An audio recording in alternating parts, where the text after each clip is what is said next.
بسم اللہ الرحمن الرحیم۔ بسم اللہ الرحمن الرحیم۔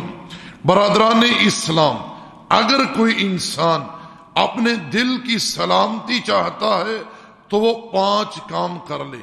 یقین کیجئے اگر اس نے یہ 5 کام کر لیے، رب ذوالجلال تقدس و تعالی کی توفیق سے اسے قلب سلیم جو ہے یہ حاصل ہو جائے گا، کیونکہ قیامت کے دن کامیابی اسے ہی ملے گی جو رب ذوالجلال کی بارگاہ میں ایک سلیم دل لے کر آیا۔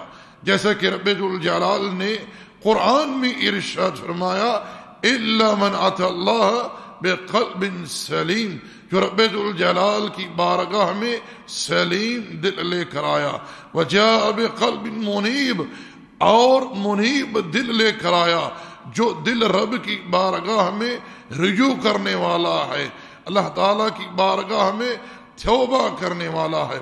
پہلی چیز ہے میرے بھائیوں دل کی سلامتی کے لیے کہ انسان اپنے آپ کو مکمل طور پر شرک سے محفوظ رکھے، نہ ہی شرک اکبر کا ارتکاب کرے، نہ ہی شرک اصغر کا، اور نہ ہی شرک خفی یعنی ریاکاری کا، کیونکہ شرک جو ہے یہ توحید کے منافی ہے۔ جب شرک داخل ہوتا ہے انسان کے اعمال میں، اس کے عقائد میں، تو اس کی توحید جو ہے وہ ٹوٹ جاتی ہے، اور توحید جو ہے یہ اسلام کی اساس ہے، بنیاد ہے۔ یاد رکھیں کہ اس انسان کا دل کبھی سلیم ہو ہی نہیں سکتا، کبھی آفات سے سلامت رہ ہی نہیں سکتا جس دل میں رب ذوالجلال کی توحید نہ ہو۔ اس لیے توحید کی معرفت حاصل کریں، توحید کی تحقیق حاصل کریں، اور اس چیز کو سمجھنے کی کوشش کریں کہ توحید کا اسلام نے کیا مقام ہے، کیا عظمت ہے توحید کی، کیا شان ہے توحید کی۔ یاد رکھیں توحید جو ہے یہ دل کی سلامتی کے لیے، دل کے سلیم ہونے کے لیے رب ذوالجلال تقدس و تعالی کی عزت کی قسم ہے، یہ اساس ہے، بنیاد ہے۔ اس لیے اپنے دلوں کو شرک کی آمیزش سے بالکل پاک اور صاف رکھیے۔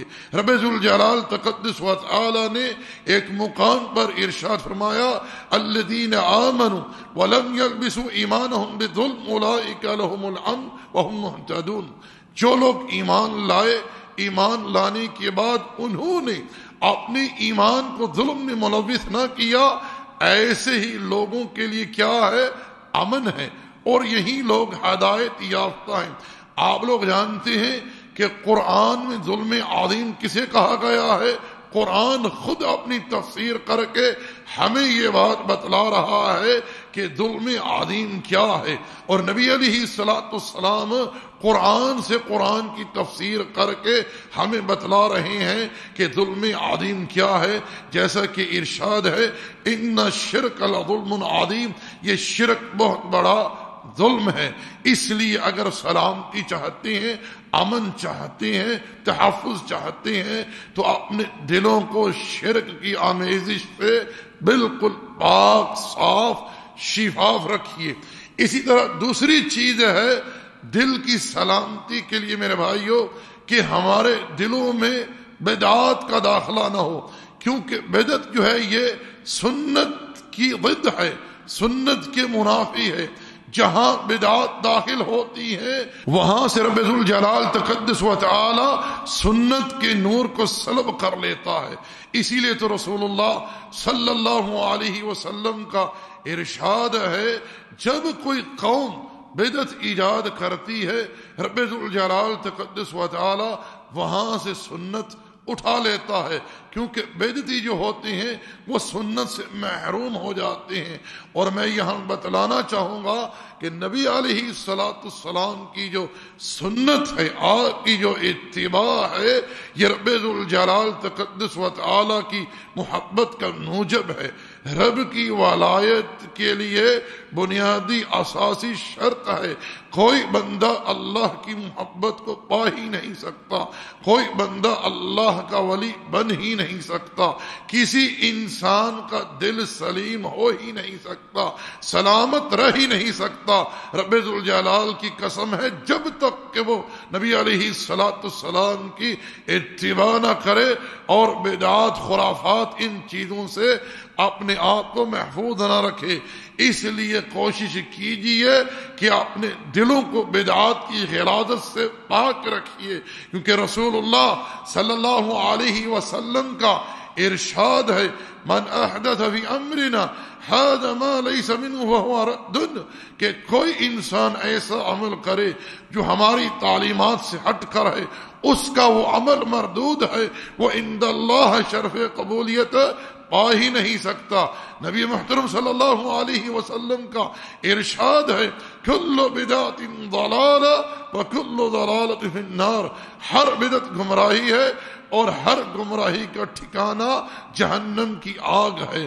تو بتلائیے کہ جس دل کے اندر بدعات نے جڑ پکڑی ہو، کیا اس دل کو سلامتی حاصل ہو سکتی ہے؟ کیوں؟ وہ اس لیے میرے بھائیوں یہ دل سلامتی سے محروم ہو جائے گا، یہ دل شرف سلیم ہونے سے محروم ہو جائے گا، کیونکہ اللہ نے بدعات کی وجہ سے ایسے دلوں سے نور جو ہے اسے سلب کر لیا ہوتا ہے۔ اسی طرح میرے بھائیوں تیسری چیز ہے کس کے لیے؟ دل کی سلامتی کے لیے، کہ انسان شہوات سے اجتناب کرے، کیونکہ شہوات جو ہیں یہ اللہ تعالیٰ کی جو اوامر ہیں، اللہ تعالیٰ کے جو فرموزات ہیں، ان پر عمل کرنے کے لیے رکاوٹ بنتی ہیں۔ رب ذوالجلال تقدس و تعالی کا حکم ہے وَلَا تَقْرَبُوا الزِّنَا إِنَّهُ كَانَ فَاحِشَةً وَسَاءَ سَبِيلًا، کہ لوگوں زنا کے قریب بھی مت جاؤ، کیونکہ یہ بہت برا راستہ ہے اور بڑی فاحش چیز ہے۔ زانی کی سزا کیا ہے؟ اگر وہ شادی شدہ ہے تو اسے رجم کر دیا جائے، اسے مار دیا جائے، قتل کر دیا جائے، یہ اس کی سزا اسلام نے تجویز کی ہے۔ اللہ کے بندو شہوت جو ہے یہ انسان کو اللہ کے امر پر عمل کرنے سے روکتی ہے، اس لیے ایسی تمام شہوات سے رب ذوالجلال تقدس و تعالی کی پناہ طلب کیجئے جو اللہ کی اوامر کے درمیان رکاوٹ بن جائیں۔ یاد رکھیں کہ انسان جتنی رب ذوالجلال کی فرما برداری کرے گا، اللہ تعالیٰ کے حکم کے سامنے اپنے سر کو جھکا دیے گا، اللہ تعالیٰ ایسے انسان کے دل کو شہوت کا جو مرض ہے اس سے پاک کرے گا۔ اس لیے جب بھی رب ذوالجلال تقدس و تعالی کا کوئی حکم سامنے آ جائے تو اللہ کے حکم پر عمل کرنے کی کوشش کیا کریں، اور اللہ جل وعلا کی بارگاہ میں دعا کرتے رہا کریں کہ الہ العالمین ہمارے دل کو شہوات کے امراض سے پاک فرما۔ اسی طرح چوتھی چیز ہے غفلت۔ یاد رکھیں کہ یہ غفلت بھی بہت بری چیز ہے، اس سے بھی رب ذوالجلال کی پناہ طلب کیا کرے، کیونکہ جو لوگ غافلین ہوتے ہیں وہ اللہ تعالیٰ کی عبادت سے محروم رہ جاتے ہیں، رب ذوالجلال تقدس و تعالی کے ذکر سے محروم رہ جاتے ہیں۔ قیامت کے دن رب ذوالجلال تقدس و تعالی کے ذکر سے محروم رہنے والے، غفلت میں پڑے رہنے والے لوگ اپنے اوپر ندامت کیا کریں گے۔ یاد رکھیں کہ جس انسان کا دل غفلت سے پاک ہے، اس کے دل میں غفلت نہیں ہے، وہ شاش بشاش ہو کر رب ذوالجلال کی عبادت کرے گا، اللہ تعالیٰ کا ذکر کرے گا۔ رب ذوالجلال تقدس و تعالی نے کیا ارشاد فرمایا؟ فَاذْكُرُونِي أَذْكُرُكُمْ، تم مجھے یاد کرو میں تمہیں یاد کروں گا۔ اور ایک جگہ رب ذوالجلال نے ارشاد فرمایا أَلَا بِذِكْرِ اللَّهِ تَطْمَئِنُّ الْقُلُوبُ، دلوں کو تو اطمینان پہنچتا ہے اللہ تعالیٰ کے ذکر سے، لیکن جو دل غفلت میں پڑا ہوا ہے وہ کیسے رب ذوالجلال تقدس و تعالی کا ذکر کرے گا؟ اس لیے غفلت سے رب ذوالجلال کی پناہ طلب کیا کریں۔ اسی طرح خواہشات کی پیروی کرنا، میرے بھائیو میرے دوستو، یہ چیز بھی انسان کو اخلاص سے اور صدق سے ان چیزوں سے دور کر دیتی ہے۔ اپنی خواہشات جو ہیں ان کے اوپر قابو رکھنے کی کوشش کیا کرے، کیونکہ بعض اوقات انسان خواہشات کے پیچھے چل کر اخلاص جیسی دولت سے محروم ہو جاتا ہے، صدق جیسی دولت سے محروم ہو جاتا ہے۔ اللہ جل وعلا نے قرآن مجید میں ایک مقام پر ارشاد فرمایا، افرأیت من اتخذ الہہ ہوا، کیا تو نے ایسے شخص کو دیکھا جس نے اپنی خواہشات کو اپنا الہ بنا لیا ہے، یعنی وہ اپنی خواہشات کے پیچھے چل رہا ہے۔ اللہ المستعان۔ تو میرے بھائیوں، میرے دوستو، ان 5 چیزوں سے رب ذوالجلال تقدس و تعالی کی پناہ طلب کیا کریں۔ شرک، بدعات، اسی طرح شہوات اور غفلت اور خواہشات کی پیروی، ان 5 چیزوں سے رب ذوالجلال تقدس و تعالی کی پناہ طلب کیا کرے۔ کیوں؟ وہ اس لیے کہ شرک جو ہے یہ توحید کے منافی ہے، اور بدعت جو ہے یہ سنت کے منافی ہے، اور یہ شہوات جو ہیں یہ رب ذوالجلال تقدس و تعالی کے جو اوامر ہیں ان پر عمل کرنے کے آڑے آ جاتی ہیں۔ اسی طرح غفلت جو ہے یہ اللہ تعالیٰ کے ذکر کے درمیان حائل ہو جاتی ہے، انسان غفلت کی وجہ سے رب ذوالجلال تقدس و تعالی کے ذکر سے محروم ہو جاتا ہے۔ اسی طرح خواہشات کی پیروی کرنا، یہ چیز جو ہے انسان کو اخلاص سے، صدق سے محروم کر دیتی ہے، اور بھی بہت سارے گناہوں کا انسان جو ہے وہ ارتکاب کر جاتا ہے۔